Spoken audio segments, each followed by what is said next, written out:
Welcome to Le Weekend, the bonus extended podcast episode for France News Brief.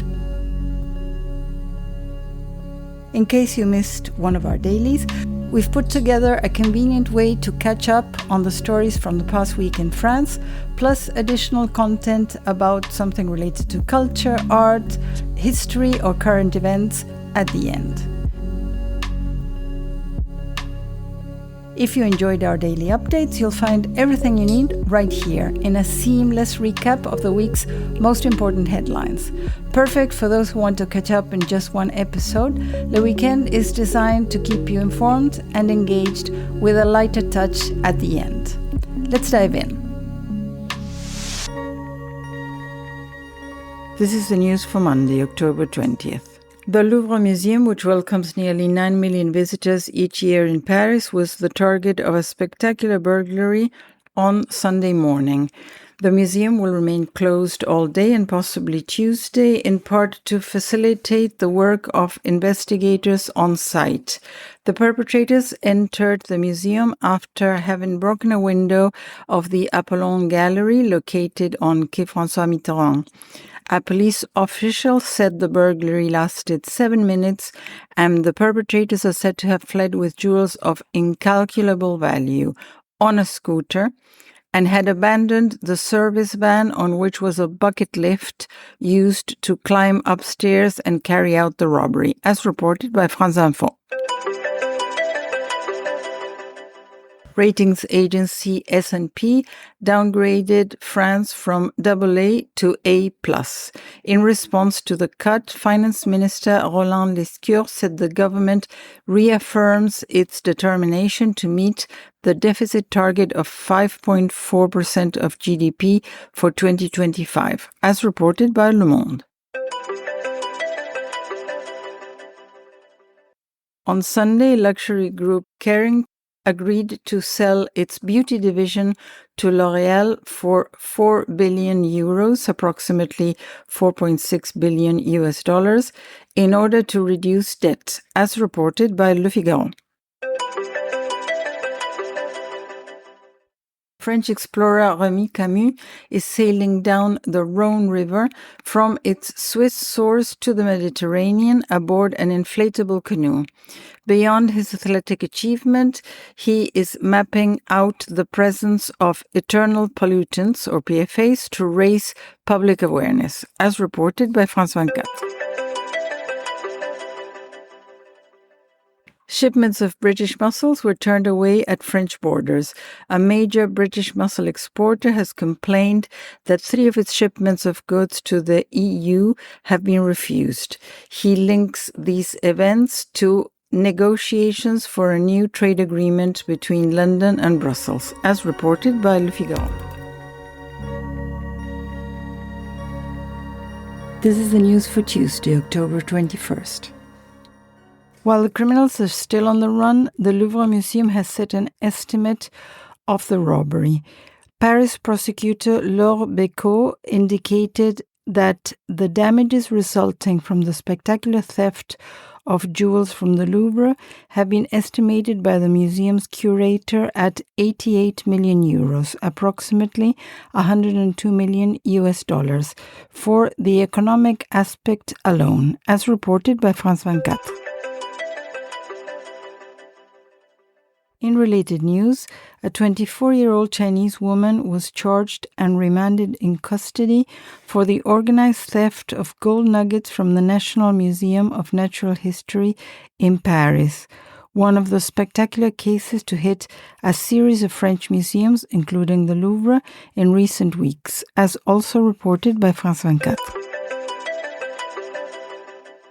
President Emmanuel Macron said that prospects for a referendum are possible concerning pension reform and refuted that the executive had acted on a suspension of the 2023 reform, seeing it as a simple delay in time, as reported by Le Figaro. Former French President Nicolas Sarkozy entered La Santé prison in Paris, convicted of criminal conspiracy over a scheme to obtain Libyan financing for his 2007 presidential campaign.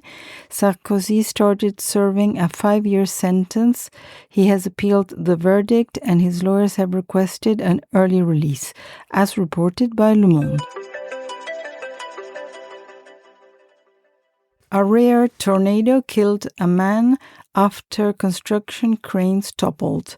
A 23-year-old was killed on Monday in a region north of Paris when violent winds caused 3 cranes to collapse, as reported by Le Monde.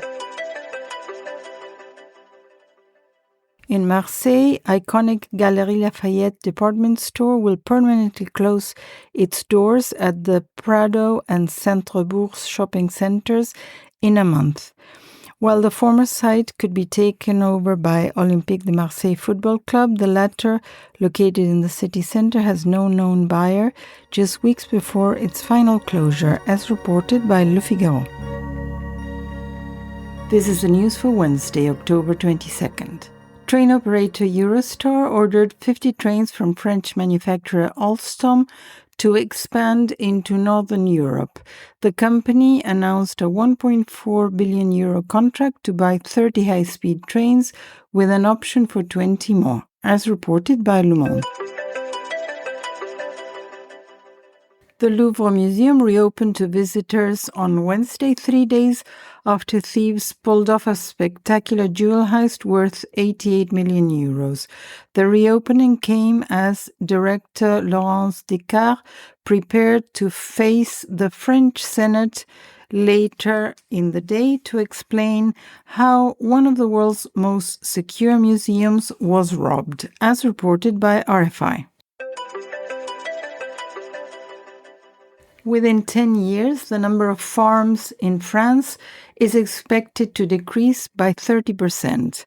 Between retirements and a lack of buyers, the agricultural sector is running out of steam. Dependence on imports is increasing, while young farmers are struggling to establish themselves in the face of high costs and land scarcity, as reported by Les Echos. Amnesty International seized media regulator Arcom to denounce the spiral effect of the TikTok social network's algorithm and its dangers for young people.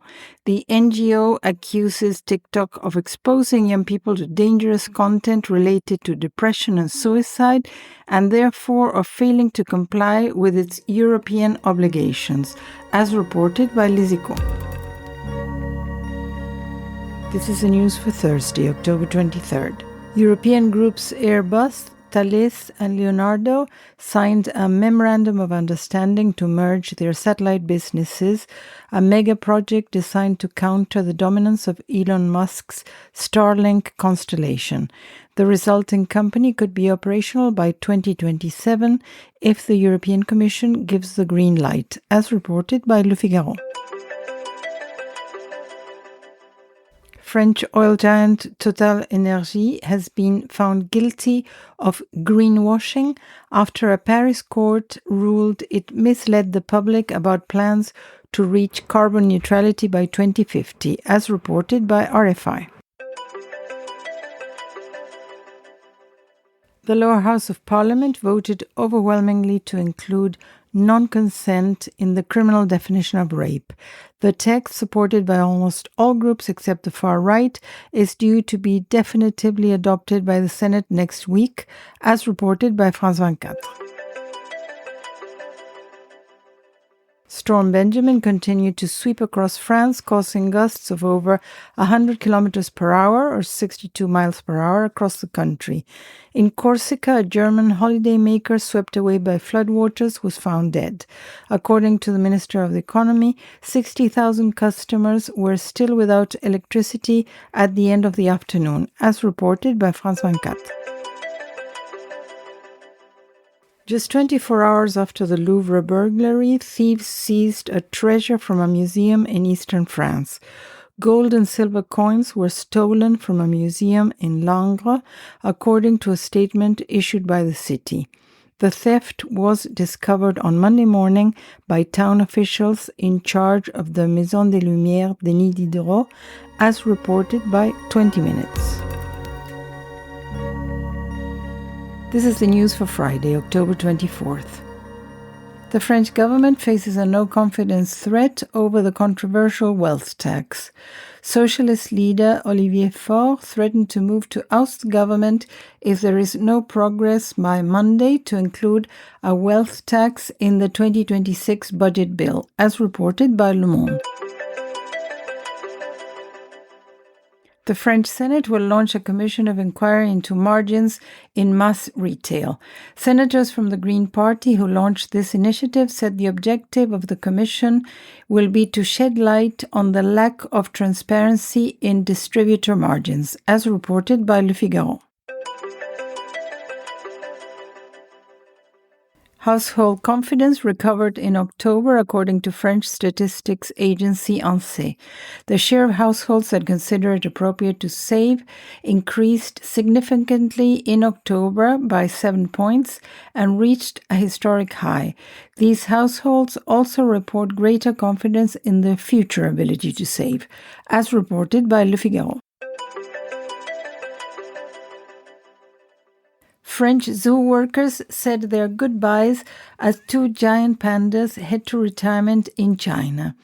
Huanwen and Yuanzi, star attractions at France's Beauval Zoo, will head to retirement in China next month, leaving behind twins born during a 13-year stay intended to strengthen diplomatic ties, as reported by Reuters.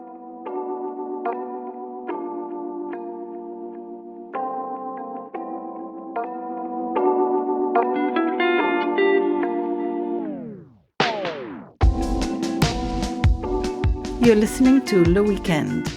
And now that you're all caught up with the main headlines from the past week, it's time for our bonus story. Today we're looking at the famous Louvre Museum and its colorful history and why it was in the news this week. When the Louvre opened its doors on the morning of Sunday, October 19th, thousands of visitors were already queuing beneath the glass pyramid, eager to glimpse the Mona Lisa and walk through the world's most famous and largest museum. It was supposed to be another ordinary day where tourists would snap images to their social media feeds among centuries of human creativity. Instead, it became the scene of one of the boldest daylight heists in modern history. At exactly 9:30 in the morning, just 30 minutes after opening, a small white truck rolled up to the Quai François Mitterrand and parked directly beside the museum's south facade. The vehicle looked perfectly ordinary, equipped with what appeared to be a routine maintenance lift. The Associated Press reported that the thieves had stolen the truck from a company in the town called Louvre, no relation to the museum, located about 12 miles north of Paris, and wondered if the name of the town was just a coincidence.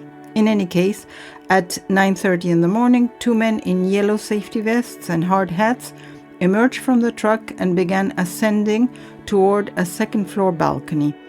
To anyone watching, they might have been part of the renovation crew that had been working on the building for months as part of the government-approved Louvre New Renaissance project. But within moments, the thieves were slicing their way through ancient window panes into the Galerie d'Apollon, the very hall created for Louis XIV by the greatest artists of the time of architectural decoration, combining painting, sculpture, and gilding, which a few years later inspired the Hall of Mirrors of the Palace of Versailles. The Apollo Gallery today houses part of France's crown jewel collection. It's a room that contains jewelry that once adorned empresses and emperors. The chief of police stated that these were no ordinary thieves and knew exactly what they were after.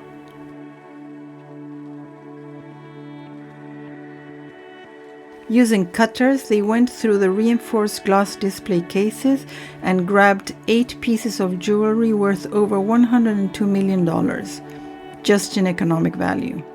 Among the stolen items were a sapphire tiara and necklace from Queen Marie Amélie's collection, an emerald necklace and earrings that Napoleon Bonaparte gave his second wife, Marie-Louise, as a wedding gift, and the diamond-encrusted tiara and corsage brooch that once belonged to Empress Eugénie, wife of Napoleon III.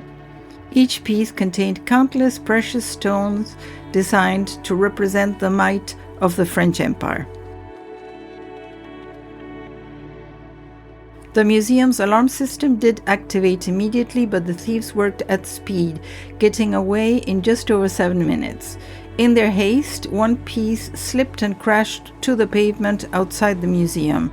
It was the crown of Empress Eugénie, made of gold, emerald, and 1,354 diamonds, now damaged but recoverable according to French authorities. By 9:38, the thieves were fleeing on two high-powered scooters towards Paris's ring highway, the Boulevard Périphérique, racing southeast toward the A6 highway where traffic cameras would lose their trail completely. The heist struck at the heart of French cultural identity, targeting objects that represented centuries of history. The irony was immediately apparent because just 9 months earlier, President Emmanuel Macron had announced the ambitious Louvre New Renaissance project, a decade-long €700 million plan to modernize the museum's infrastructure, ease overcrowding, and even give the Mona Lisa its own dedicated gallery by 2031. The renovation work had filled the museum's perimeter with scaffolding, construction crews, and equipment that provided perfect camouflage for this operation. The modernization was supposed to address precisely many of the security and capacity issues that had been plaguing the museum. Staff had been warning for years about chronic understaffing and the strain that over almost 9 million annual visitors placed on security systems. In June this year, workers had even staged a walkout over overcrowding and inadequate resources.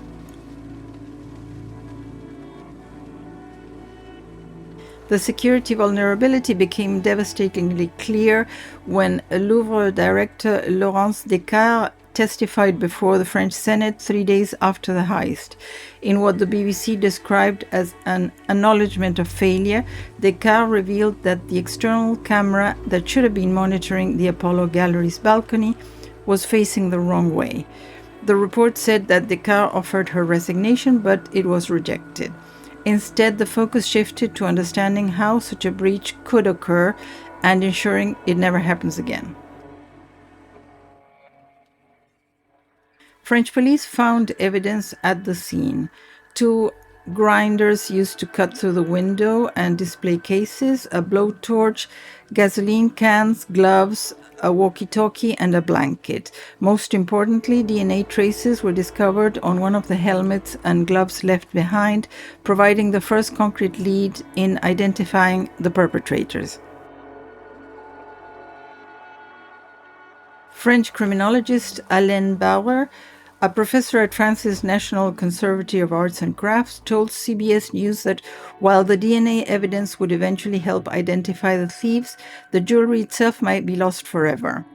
Bauer predicted, "We will catch them, but I don't think we will capture the jewels." His concern was that the stolen pieces would be dismantled, the precious stones separated from their historical settings, and sold individually on the black market. Modern museum thieves are increasingly targeting portable objects like jewelry and precious metals rather than paintings, precisely because they can be broken down and their components sold discreetly. The Louvre robbery fits this pattern. As noted on The Atlantic, stealing artworks makes them more famous. The items have attracted more attention now than they ever would on normal display.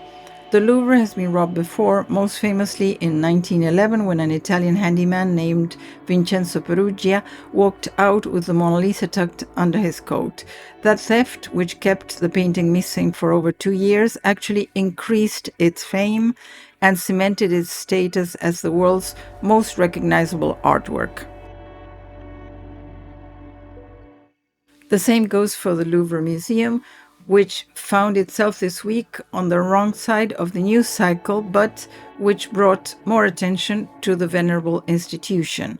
New generations may be learning about its history for the first time through this sensational heist, and the fateful window may become another true crime backdrop. In her newly released book, Adventures in the Louvre, How to Fall in Love with the World's Greatest Museum, Elaine Ciolino writes that the Louvre may be the best known and least understood museum in the world, and notes that it was never built to show art.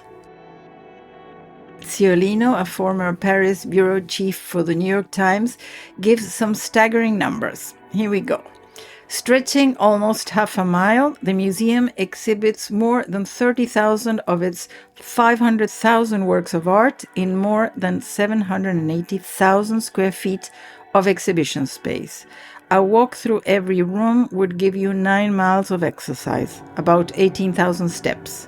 Ciolino adds that underground are additional tunnels and passageways, storage rooms and workshops, and more than 4,000 keys for locks that may or may not still be in use.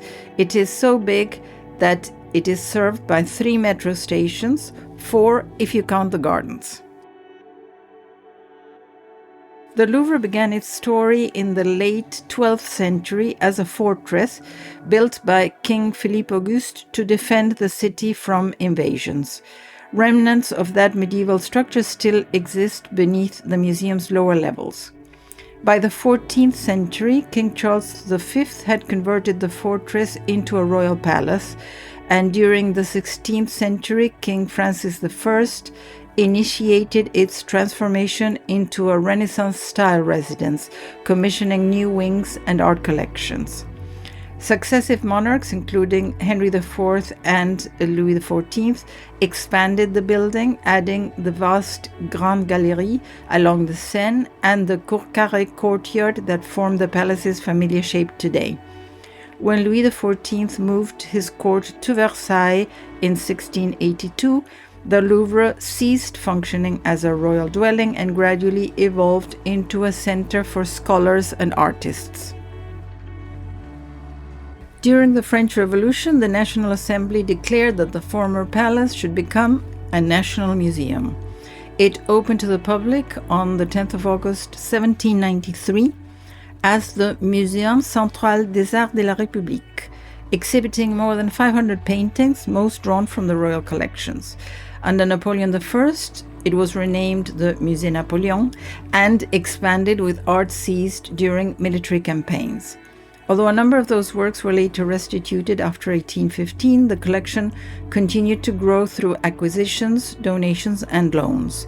In the 20th century, President François Mitterrand's Grand Louvre project led to a controversial redesign by architect I.M. Pei, including the glass pyramid entrance opened in 1989 to give it the shape we recognize today.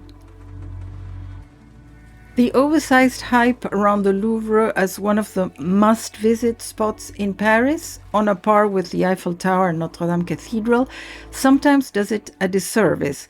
A first visit to the Louvre can feel underwhelming.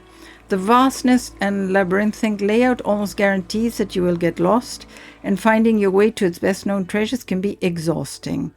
And yet, there are not many portals in the world where it lands on you so clearly that humanity is capable of great things, and that, as Louvre director Descartes puts it, art is what makes us human. And humanity has been busy. The oldest known artifact in the Louvre Museum is a 9,000-year-old human figure from Ain Ghazal on long-term loan from Jordan, and 500,000 works of art in the collection, although only a fraction are on display, trace the world's shifting centers of power, evolving tastes and fashions, and the rise and fall of civilizations through times of creation and catastrophe alike.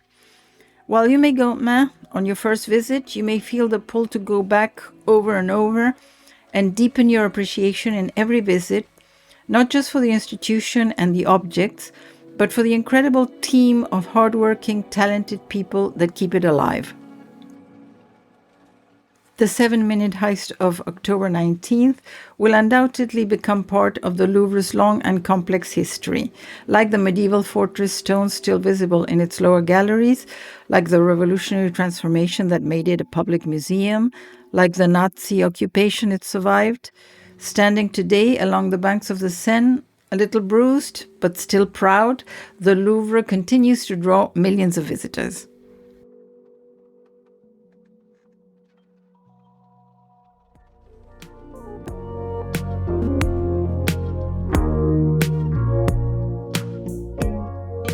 Thank you for listening to Le Weekend, your one-stop destination for everything we covered this past week in France.